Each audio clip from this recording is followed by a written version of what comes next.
Salut les fans de plein air et bienvenue sur Madventures.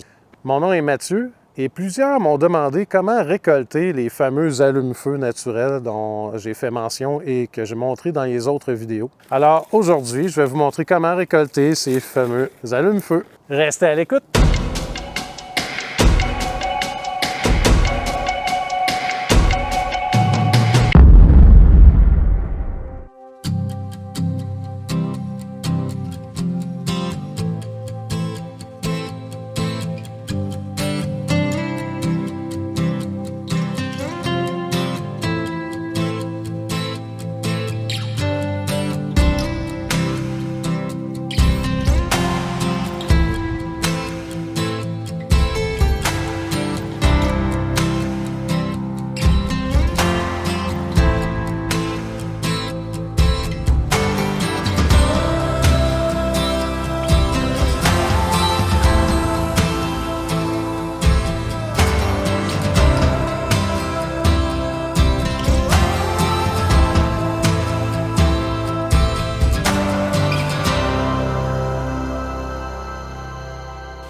Alors nous voici à côté d'un bouleau blanc.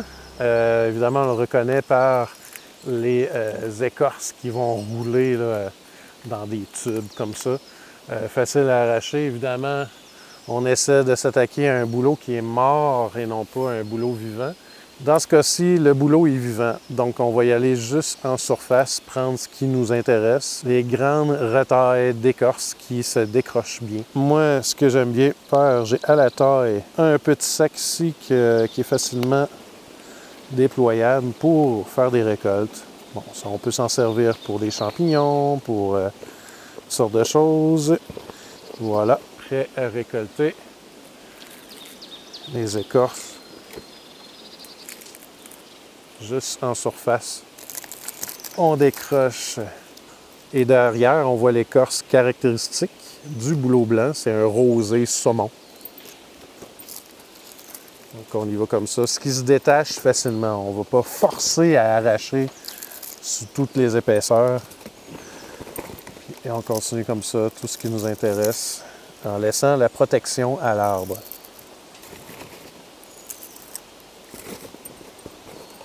Ça fait quand même une belle récolte. Je ne sais pas si on voit bien.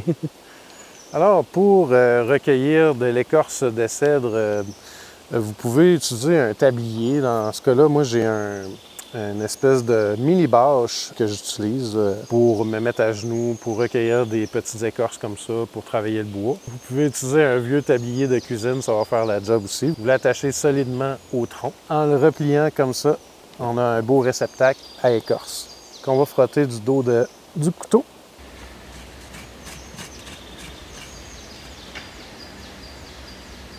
Évidemment, on enlève l'écorce superficielle, on ne se rendra pas au tronc plus creux pour laisser une chance à l'arbre.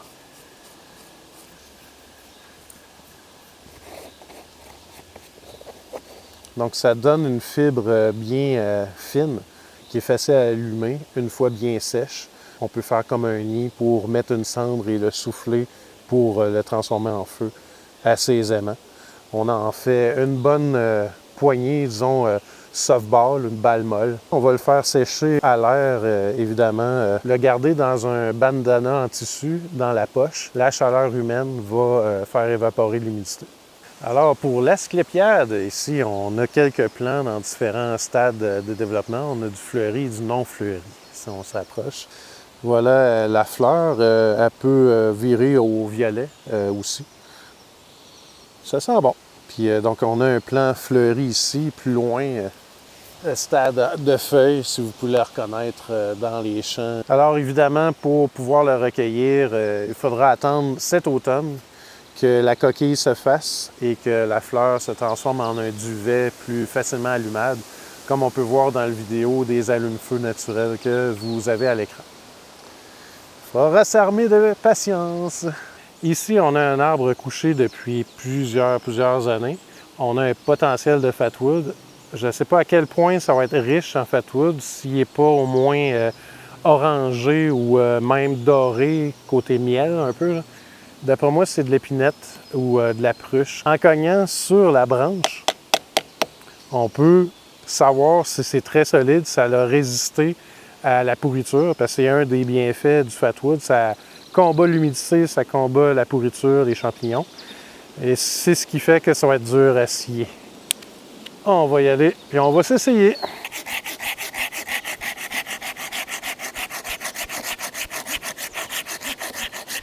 Le but est toujours de scier le plus près du tronc. J'aurais pu scier une petite affaire plus proche.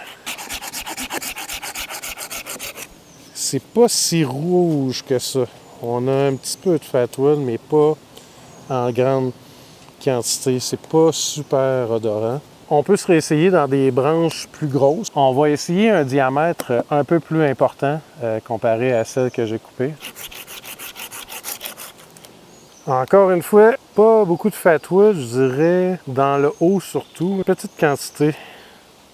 Il sent un peu mieux que l'autre. Malheureusement, j'ai pas du pain rouge, j'ai pas du pain blanc où la quantité serait plus importante, le fatwood serait de meilleure qualité. Alors, on va parler de Lucenay barbu, ou ce que j'appelle préférablement Lucenea. Celle-ci se trouve dans les forêts boréales, donc au nord du Québec et au nord du Canada. Il s'agit d'une plante qui allie un champignon et un lichen en parfaite symbiose. Les deux sont dans le même écosystème, si on peut dire. Et celle-ci va se retrouver sur les branches des épinettes en majorité.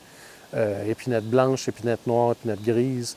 Vous allez voir, ça pend aux arbres comme une barbe de grand-père qui serait accrochée accidentellement. Donc, il suffit de prendre avec les mains et de garder ça dans un milieu sec, de le sécher rendu au campement au soleil ou carrément dans un bandana qu'on garde dans les poches. La chaleur humaine va sécher la plante Lucenea. Alors, c'est déjà tout pour aujourd'hui. Si vous avez appris plein de trucs au sujet de comment récolter les allumes-feu naturels, vous savez quoi faire. C'est Mathieu qui vous dit « Restez dehors pour être bien en dedans ».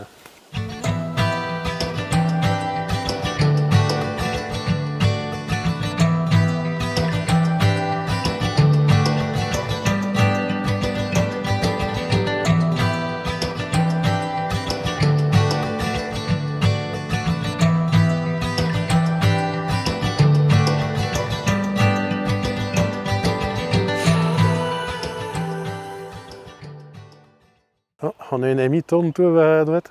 Yeah.